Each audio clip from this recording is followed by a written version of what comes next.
We've got to start moving beyond this idea that rape is about sexual orientation. It isn't. It's about power and control. Reynhard Sinaga has been called Britain's worst ever rapist. In January, he was convicted of 159 sex offences against men in Manchester. This was a case that had something quite different to it, which was that the majority of the men that were victims of this particular crime didn't necessarily know that they were victims of this particular crime. Duncan Craig is the chief executive of Survivors Manchester, a charity that works with male survivors of sexual abuse and rape.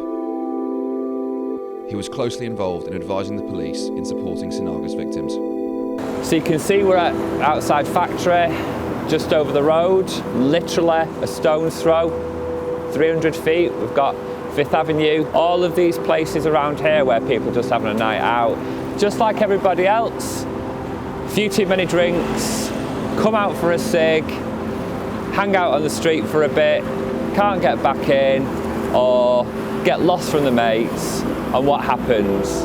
You stand here and somebody comes along, a good Samaritan, as what has been talked about in the newspapers, and they put their trust in this individual just like everybody else would, and then off they go.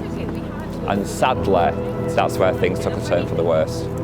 And literally, it's taken us 10 seconds to walk here to the block of flats where things go wrong, where this good Samaritan is helping people charge their mobile phone, giving them a place to stay while they wait for a taxi, and we know what came next.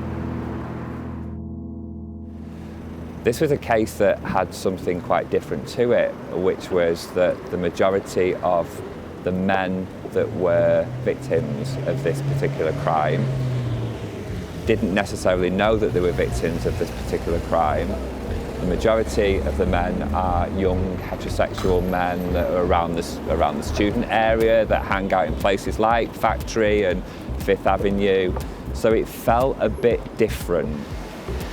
Here at the heart of Manchester's historic LGBT gay village, a place where so many Mancunians come for a night out, and I think the thing that saddens me the most about some of this story is that when it first broke and we were talking to different sections of the media, everybody jumped on a question around sexual orientation.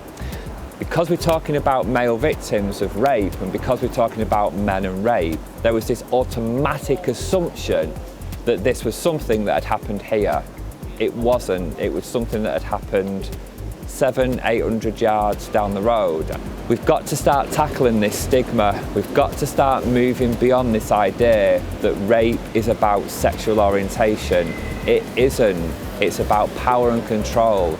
And the quicker we get to that, the quicker we can start people feeling safer and speaking out and getting the help when they absolutely need it. I think lads are great at talking if we help them talk, if we start a conversation.